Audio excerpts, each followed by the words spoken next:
Agriculture में subsidy दी जाती है, सब्सिडी समझ में आता तुमको? तुम्हें तुम्हारे घर में कोई खेती करता है? क्या? खेती करता है तुम्हारे घरों में कोई? हाँ, तो उन लोगों ने कभी कोई ट्रैक्टर खरीदा होगा, तुम्हें पता है ट्रैक्टर के ऊपर कोई टैक्स नहीं लगता, रोड टैक्स नहीं लगता, है ना, बहुत सारी सब्सिडीज होती हैं। तो 7 लाख रुपए का ट्रैक्टर है, ठीक है, पर जब आप लेने के लिए गए ना, आप किसान हो, आपने जब बताया कि भाई वो खरीद रहे हैं, ठीक है, तो हर किसान को वो ट्रैक्टर जो है 5 लाख का पड़ता है, मतलब गवर्नमेंट 5 लाख रुपए देती है। आपने गवर्नमेंट 5 लाख पे किया, गवर्नमेंट ने जो इसका डिफरेंस अमाउंट 2 लाख वो जेब से पे किया, इसे कहते हैं सब्सिडी की। जैसे कि अगर आप 200 यूनिट तक बिल अगर उठाते हो, बिजली यूज़ करते हो, तो क्या होता है उसका पे गवर्नमेंट पे कर देती है, तो ये सब्सिडी कहलाती है, ठीक है। तो जो एग्रीकल्चर के अंदर जो सब्सिडी दी जाती है, इसके 2 इम्पैक्ट हैं, बहुत डिबेट होती है इसके ऊपर।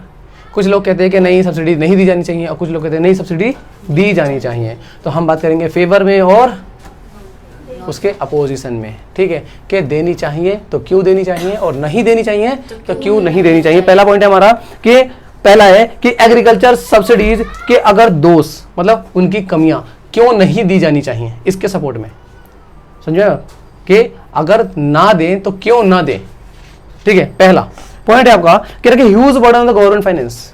क्या है?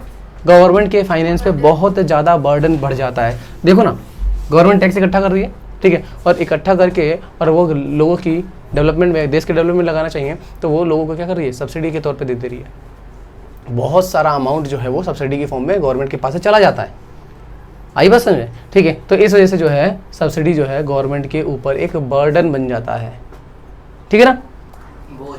हाँ, बोझ, ठीक है। अगला है मिस एप्रोप्रिएटेड बेनिफिट, अनुचित लाभ। कई बार जो है लोग इसका फायदा उठाते हैं, ठीक है। तुमने देखा होगा कि ट्रैक्टर को खेती करने के लिए इस्तेमाल किया जाना चाहिए हमेशा, ठीक है, और उसके ऊपर सब्सिडी भी लेते हैं लोग, ठीक है। इस वजह से इनको मना किया जाता है कि आप शहरों में कोई और काम नहीं करेंगे, इसको एग्रीकल्चर पर्पज से यूज करेंगे। पर कई बार ऐसा होता है, किसान देखा होगा तुमने, यहाँ पे अपने घर के आसपास गुड़ बेचने आ जाते हैं, इलीगल है वो।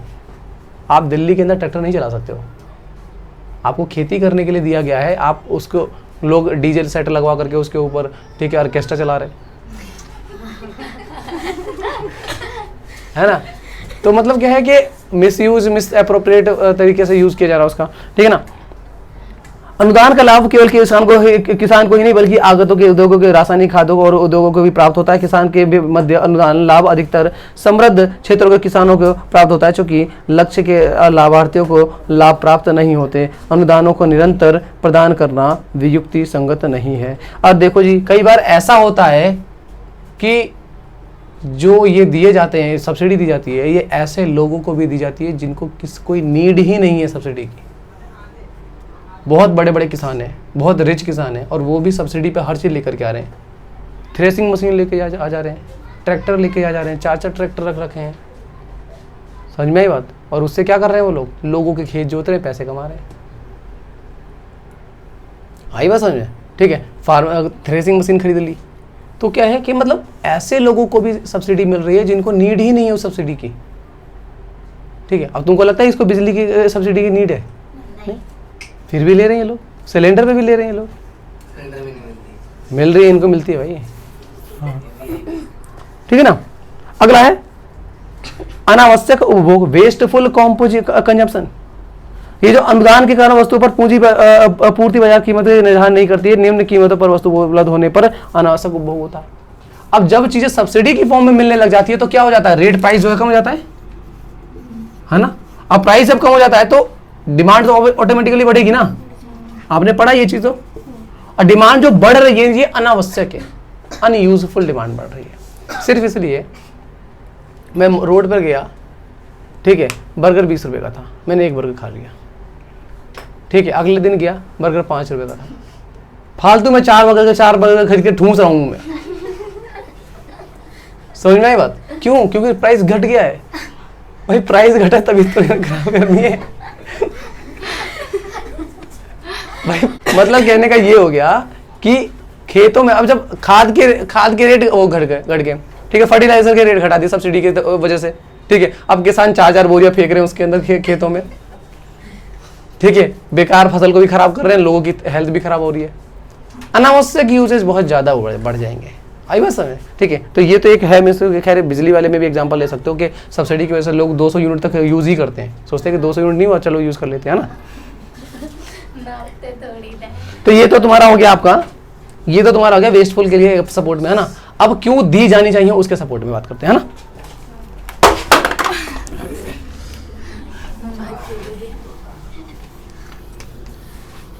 ये क्यों लिखा हुआ था सब्सिडी के फेवर में, अब हाँ अब सब्सिडी के फेवर में बात करेंगे, है ना। सब्सिडी के फेवर में बात करते हैं हम कि क्यों दी जानी चाहिए हमको सब्सिडी, हाँ।